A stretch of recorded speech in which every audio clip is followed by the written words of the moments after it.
Hey, it's Matt from Custom Car Grills with a mesh install for the fog light portion of the first gen non-turbo Veloster. Many of you are probably coming from the center grill install I did where I still had the side openings with no mesh in there. Well, just like the centerpiece, we have this two-piece mesh set shown here available on our website for sale. These are pre-cut and pre-formed using the same matching mesh style as the center, and these also have the same gloss black powder coat. Well, let's flip the bumper around and let's get started with the install.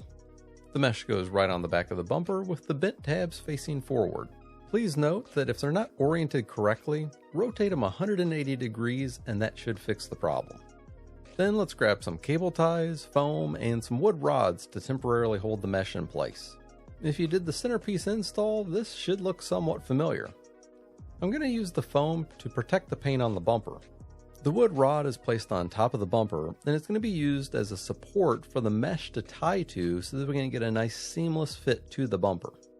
Here's a shot of how this looks from the front, and I found that only a couple rods are really needed here. For smaller pieces like this, we don't need to go crazy with all the ties and all that. We're just looking for a firm hold of the mesh to the back of the bumper and really nothing more. Once you're happy with the placement of the mesh, then trim off the tail ends of the ties and throw them away. Just like with the centerpiece, I'll use the Plyo Grip Plastic Repair number 3, though other epoxies can be used if you're familiar with how they work and if they're good to use with plastic bumpers. Apply the epoxy in and around the mesh where it makes good contact with the back of the bumper. With these fog light pieces, there's not a whole lot of overlap on the area closest to the center part of the bumper. Be sure not to spill any through the front because that would be a whole lot of mess to clean up. Conversely, there might be a pinch too much overlap on the outside part of these mesh pieces. If that is the case, then you might need to build up the epoxy just a pinch to get good contact between the mesh and the bumper. Once you have some epoxy applied in all the areas, I'd advise using a small brush to work the material around to even out the coverage and possibly widen the coverage for a better grip. This just takes about 30 minutes to cure, and after it's hardened up, then I'll come back and snip off the ties and remove the wood dowels.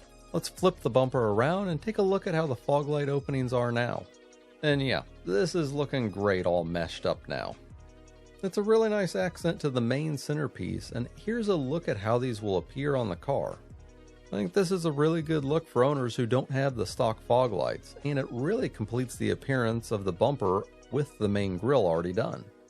Well, that's all I have for this video. I hope you liked it, and if you have any questions, just let me know, and thanks for watching.